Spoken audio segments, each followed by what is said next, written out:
It was a rare privilege of remarkable significance as the custodian of the two holy mosques, King Salman bin Abdulaziz Al Saud, permitted that the golden door of the Grand Kaaba be opened for President Muhammadu Buhari and his entire delegation to the holy city of Mecca.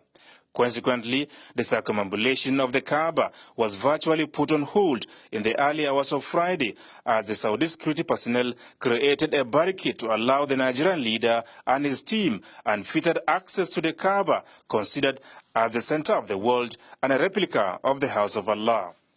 Cameras were not allowed in, but for over 20 minutes, President Muhammadu Buhari, governors, traditional rulers, Islamic scholars, and everyone in his company buried themselves in prayers to Allah, prayers for themselves, prayers for their families, and prayers for peace, unity, stability, and prosperity of Nigeria. It is a golden opportunity. If anybody is lucky to go in and to supplicate to Allah for all his needs and for the nation.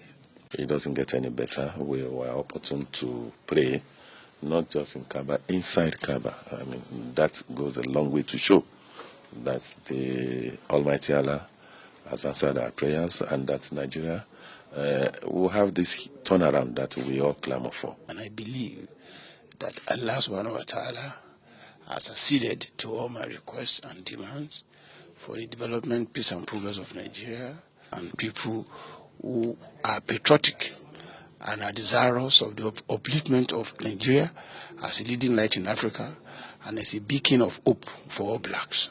More prayers were offered for Nigeria as the president returned to the Grand Mosque for the congregational Jumaat prayers. President Buhari had earlier granted audience to the representatives of the Nigerian community in Mecca, where he assured them of his unshakable resolve to fulfill pre-election promises by addressing the nation's fundamental problems of security, economy, and corruption. About this largesse of 5,000 naira for the unemployed, I have got a slightly different priority. I would rather do the infrastructure at the school and encourage them and empower agriculture, mining, so that able-bodied persons can go and get work instead of giving 5,000 naira to those who don't work and maybe stay in motor park. So it's a question of priority, but since it's part of the party's manifesto, okay, they said it.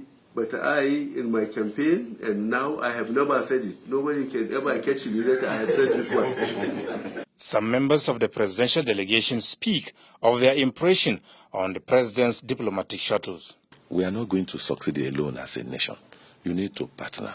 And I like the way Mr. President started. We should consider ourselves lucky that we have the kind of president and is doing everything humanly possible to turn things around positively. The progress we have made, the advantages we have scored are so huge that future generations of Nigerians will stand to commend this effort and harvest a huge benefit.